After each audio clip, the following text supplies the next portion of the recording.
आप देख रहे हैं पूर्णिया 10 न्यूज।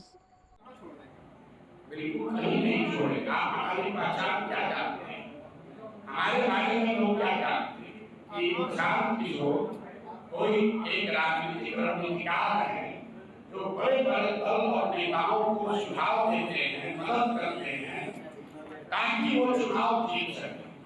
तो हम काम करने क्या करते थे, बड़े बड़े दल और नेताओं को ये बताते थे कि संगठन कैसे बेहतर बनाओ, चुनाव कैसे हो, प्रचार कैसे करो, किन प्रत्याशियों को लड़ाओ, कैसे चुनाव जीतो। तो काम तो हम आज भी वही कर रहे हैं। फर्क बस इतना है कि पहले ये दल और नेताओं के लिए करते थे, अब बिहार की जनता के लिए कर रहे हैं।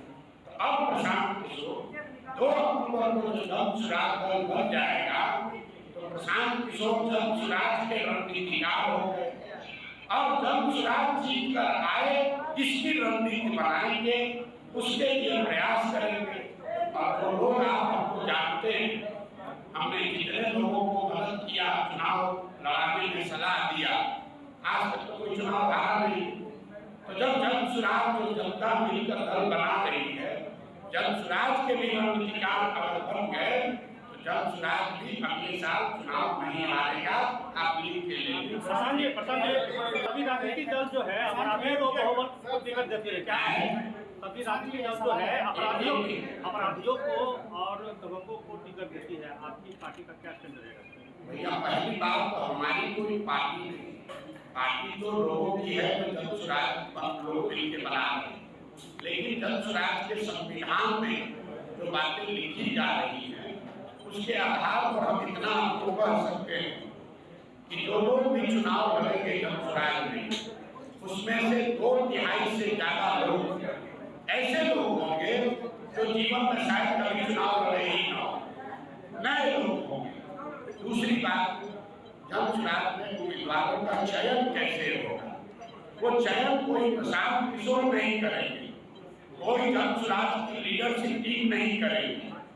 चुनाव से पहले 6, 8, 9 महीना पहले हर विधानसभा क्षेत्र में 5 से 7 नाम सार्वजनिक तौर पर घोषित किए जाएंगे कि ये लोग जन सुराज के संभावित उम्मीदवार हैं।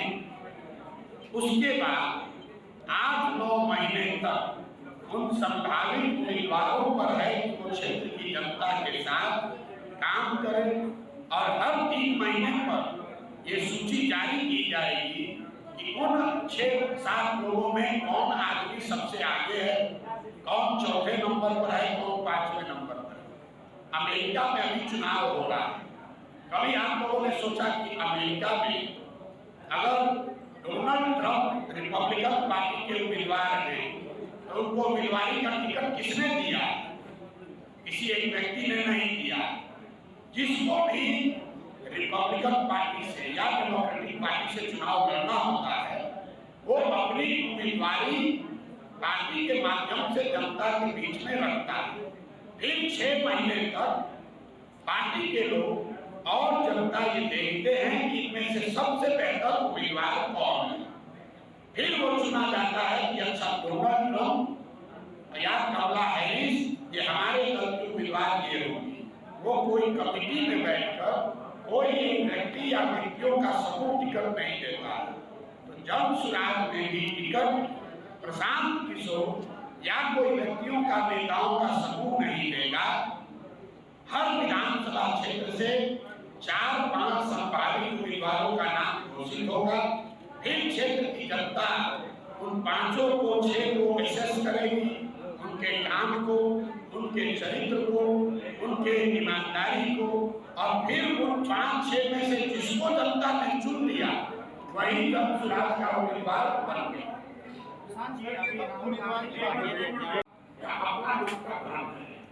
आपने सुना नहीं कि हमने कहा पिछले 30-35 साल से बिहार को चला कौन रहा? बिहार को चला रहे लालू और नीतीश। तो दोषी कौन हुआ? लालू और नीतीश। लेकिन मैंने ये कहा कि बिहार की बर्बादी के लिए दोषी हैं लालू और नीतीश, लेकिन गुनाहगार हैं कांग्रेस और भाजपा वाले।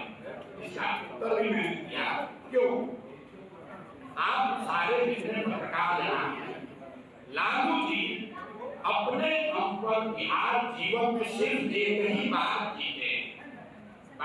15 साल तक जो लालू जी का जंगल राज रहा, वो इसलिए रहा क्योंकि कांग्रेस ने उनको वो बैसाखी दी, वो मदद किया कि वो बिहार पर शासन कुशासन कर सके।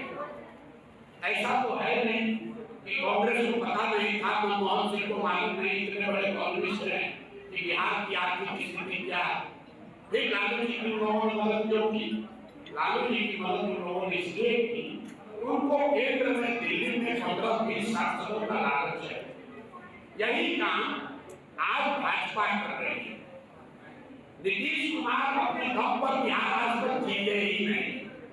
आज की विधानसभा में 243 विधायकों की विधानसभा में नीतीश कुमार के 42 विधायक, और जो भाजपा पूरे देश में दूसरे दलों को तोड़कर विधायकों को खरीदकर अपनी सरकार बनाती है, वो बिहार में अपना सरकार नहीं बनाकर नीतीश जी को बना दिया।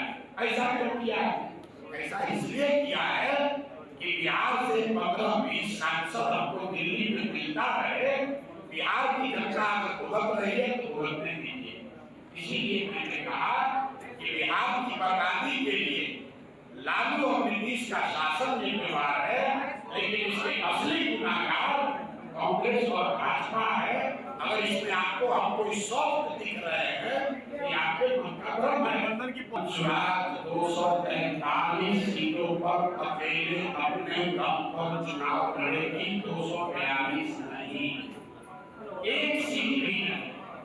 गठबंधन की पार्टी संपर्क नहीं करेगी। आपको कम किया, एक सीट भी नहीं, 242 नहीं, 243 सीटें लड़ेंगे, क्योंकि हमारे पास सबसे बड़ा गठबंधन पहले से है। आप दल बनाकर गठबंधन बनाते हैं, हम 1 करोड़ बिहार के लोगों का गठबंधन बनाकर दल बना रहे हैं। हमको गठबंधन करने की क्या जरूरत है? कोर्ट और लिंचिंग के बारे में आपने बयान दिया। आप सरकार में आते हैं, आपकी सरकार बनती है, आप अति पिछड़ों के लिए आप क्या कर देते हैं? अति पिछड़ों को कहाँ तक जो खासियत पर है, उस अति पिछड़ी जातियों का सम्मान का ऐसा है कि हम सत्ता में आते हैं, इसको कोई बात है नहीं। जब स्वराज की जब सत्ता बनेगी तो उसका पहला लक्ष्य है बिहार में पढ़ाई रोकना, साल भर चलती। उसका लक्ष्य है 15 साल से कम उम्र के गरीब से गरीब बच्चों की पढ़ाई की व्यवस्था करना। उसका लक्ष्य है 60 वर्ष से ज्यादा उम्र के हर व्यक्ति को 2000 रुपया पेंशन देना। अब अति पिछड़ा समाज की यहाँ संख्या अगर हिंदू मुस्लिम दोनों मिला दें तो करीब 35% समाज अति पिछड़ा समाज का है। तो सबसे ज्यादा कितने बच्चे पढ़ेंगे? अति पिछड़ा समाज के। सबसे ज्यादा पढ़ाई का खर्च जो आज लगा है उससे राहत किसको मिलेगी? उसी समाज को जिसमें सबसे ज्यादा संख्या है। सबसे ज्यादा समाज में आप बुजुर्ग भी समाज के अति पिछड़ा समाज।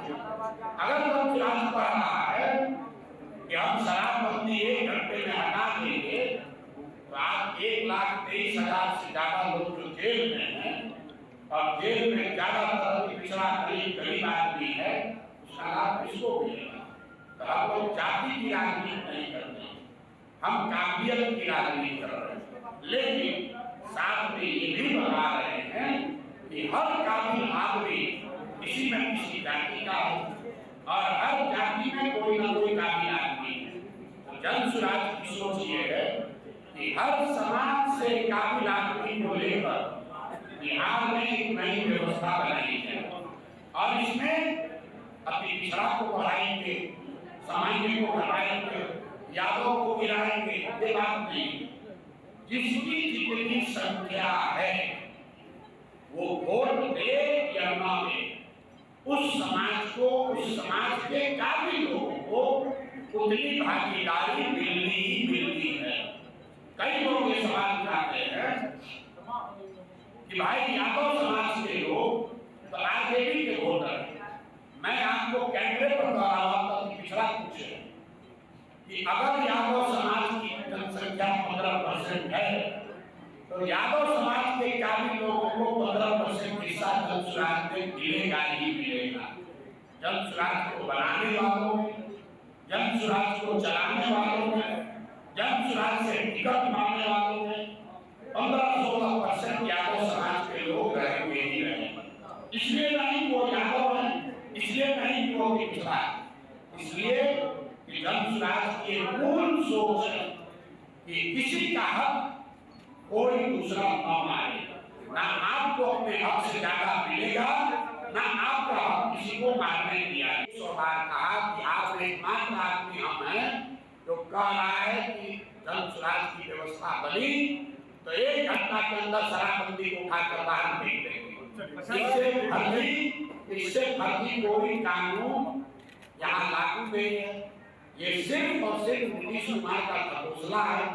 शराबबंदी के नाम पर दुकान बंद है, होम डिलीवरी चालू हो गई है और बिहार की गरीब जनता का हर वर्ष 20,000 करोड़ रुपए का नुकसान हो रहा है।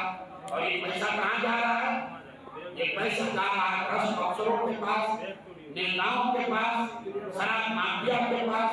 तो ये व्यवस्था क्यों नहीं होनी चाहिए? बिल्कुल लोगों ने कहा कि अगर शराबबंदी के खिलाफ बोलिएगा तो महिला वोट नहीं देगी। हम आपको बता रहे यही फर्क है जन सुराज में और दूसरे में। वोट मिले या न मिले, अगर हमको लगता है कि शराबबंदी गलत है तो शराबबंदी के खिलाफ बोलेंगे ही बोलेंगे। ऐसा नहीं करेंगे कि विपक्ष में तो रहे शराबबंदी हटना चाहिए और सत्ता में आए तो वही शराबबंदी अच्छा लगे। हम दल को अपना कार्यक्रम जनता के बीच रखने का पूरा फ्रीडम है। अगर उनको लगता है कि बिजली को फ्री करने से ही बिहार का सुधार होगा तो उनको करने के लिए जनता मालिक है। दूसरों की जमीन हड़पने वाले कोर्ट के बारे में आपने कहा, सपोर्ट किया था, एक बयान आया था और आपने लिंचिंग का भी जिक्र किया था। मैंने उसको दूसरे परिप्रेक्ष्य में कहा, आप उस तरह की राजनीति नहीं करते हैं कि वक्त का मामला आया तो हम मुसलमानों की वोट के लिए वक्त की टिप्पणी करते। हमने ये कहा कि मुसलमानों के लिए मुश्किल घड़ी है, उनके लिए मशवरे की घड़ी है, क्योंकि आज जिस देश को के आजादी में, जिस देश में को बनाने में मुस्लिम समाज का बहुत बड़ा योगदान है, इनके पुरखों ने अपनी खून बहाया है, उसी देश में आज उसके पार्लियामेंट में ऐसे कानून बनाए जा रहे हैं जिससे मुस्लिम समाज का एक बड़ा वर्ग अपने आप को असहज पाता है। और मैंने उन कानूनों का जिक्र किया जैसे CA/NRC का कानून बन गया, वक्त का कानून बन गया, यूनिफॉर्म सिविल कोड की बात हो रही, लिंचिंग हो गई। ये जब कानून बनते हैं तो देश का एक बहुत बड़ा वर्ग जो मुस्लिम है वो अपने आप को असहज महसूस करता है। तो स्वाभाविक तौर पर अगर आपकी राजनीति में भागीदारी नहीं रहेगी, आपके राजनीतिक विरोधी सत्ता में रहेंगे, वैचारिक स्तर पर, राजनीतिक स्तर पर अगर आपके सारे विरोधी आपके सत्ता में बैठे हैं, इस तरह की परेशानी आपको आएगी आएगी। इसका सॉल्यूशन क्या है, रास्ता क्या है? रास्ता मेरा टीका टिप्पणी करना नहीं है, वो करने के लिए तो नेता लोग यहाँ पे आए ही है। इसका रास्ता ये है कि मुस्लिम समाज के लोग राजनीति में आए, अपने हक, अपने हुकूक के लिए लड़ाई करें, जद्दोजहद करें, अपनी जगह बनाएं, तभी तो उनका सम्मान होगा, तभी तो उनकी बात को सुना जाएगा। सिर्फ मेरे बयान दे देने से कि वह कानून खराब है, उससे तो मामला मिलेगा नहीं, लड़ाई लड़नी पड़ेगी। बिल्कुल गलत है, इसमें कहीं बिल्कुल गलत नहीं है। CA/NRC गलत है, हमने उसका विरोध किया, हमको उसके विरोध के लिए नीतीश कुमार ने पार्टी से निकाल दिया, लेकिन वही मुस्लिम समाज नीतीश कुमार का झंडा लेकर घूम रहा। कानून बन गया CA/NRC। आज मुझे आप बताइए, जदयू में जो मुस्लिम समाज के लोग नेतागिरी कर रहे हैं, वो किस आधार पर जदयू में बने हैं? वक्त के कानून पर नीतीश कुमार की पार्टी ने पार्लियामेंट में भाजपा के साथ दिया और आज भी मुस्लिम समाज का आदमी मदरसे में पैसा के लिए, वक्त बोर्ड में पोजीशन के लिए, अपने टिकट के लिए, अपने बच्चों को एमएलसी और बोर्ड में जगह दिलाने के लिए उनके साथ खड़ा जब आप गलत करोगे आपके समाज के साथ गलती होगी। के चुनाव में ये दिखाया कि जनता यहाँ तीसरा विकल्प या इन दोनों से अलग हटकर कुछ देखना चाहती है। और 2 वर्ष पैदल चलने से के बाद मेरा भी जो अनुभव है कि बिहार में 2/3 से ज्यादा लोग, वो चाहे किसी वर्ग के हो, किसी जाति के हो, किसी दल के हो, 2/3 से ज्यादा आदमी बिहार में आज चाहता है कि कुछ नया, कुछ बेहतर विकल्प होना चाहिए। इसका मतलब ये नहीं है कि वो जन स्वराज को चाहता है, लेकिन राजद और भाजपा जदयू से आगे बढ़कर बिहार में कुछ नया होना चाहिए। इसको लेकर बिहार में करीब कम से कम सब आदमी को एक वक्त तैयार रहना है। रुपौली का चुनाव वही दिखाता है जहां लोगों को विकल्प दिखा तो पुराने सारे समीकरण धाराशायी हो गए और जो नया आदमी लड़ रहा था, नया विकल्प, तीसरा विकल्प लोगों के पास था, वो चीज कराया। हम लोग उसमें कोई भूमिका नहीं। चलिए